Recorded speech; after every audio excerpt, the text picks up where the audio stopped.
আবার শেখ রুমিনুর রহমান কইতেছে পলায় যেতে ভালো করেছে, না হলে নাকি হাসিনা শহীদের মর্যাদা পেত। শোনেন, শেখ হাসিনাকে যদি গণভবনে গুলি করে মেরে ফেলা হতো, যেটা নাকি শেখ হাসিনা নিজেও বলছিলেন যে আমাকে মেরে ফেলেন আপনারা, ওই সময় যদি তার ওখানে রক্তপাত হতো, আজকে আওয়ামী লীগের যে বিচারের কথা হচ্ছে সেটার চেয়ে কিন্তু অনেক বড় হয়ে দাঁড়াতো যে তার দলের লোকজন বলবার সুযোগ পেত তিনি দেশের জন্য জীবন দিয়েছেন, তিনি দেশ থেকে সরে যাননি, দেশের স্থিতিশীলতা, দেশের সার্বভৌমত্ব এবং দেশপ্রেম থেকে তিনি আত্মবিসর্জন দিয়েছেন।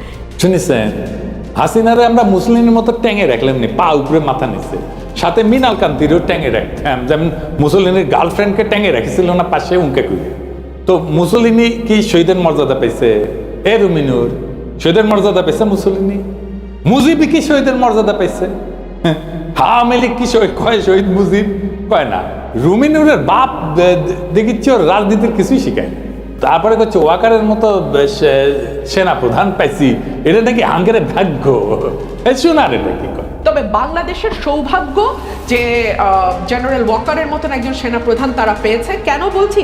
তিনি ওই 36 দিনের তার যেই অবদান, সেটাকে আমি সরিয়ে একপাশে সরিয়ে রেখে বলি, তিনি চাইলে বাংলাদেশকে মিলিটারি শাসনের দিকে নিতে পারতেন, নেন নাই। ওয়াকার সাহেব, আপনার কপালটা আসলেই কাজ বুঝছাও। এই শেখ রুমিনুর রহমান যেটি হাত দিবি না সেটা জয় বাংলা। বিএনপির জনপ্রিয়তা কমানোর 90% ক্রেডিট করলে ওর দেওয়া যায়, রুমিনুরে দেওয়া যায়। আপনারা ধরিছে, এখন আপনার জয় বাংলা হওয়ার ঠেকায় কে? পাইলে আপনি যে কন যা জোর হাত কইরা মা জননী, আমার প্রশংসা না করলে হয় না। রুমিনুর কইতেছে ওয়াকার ক্ষমতা নিতে নেন।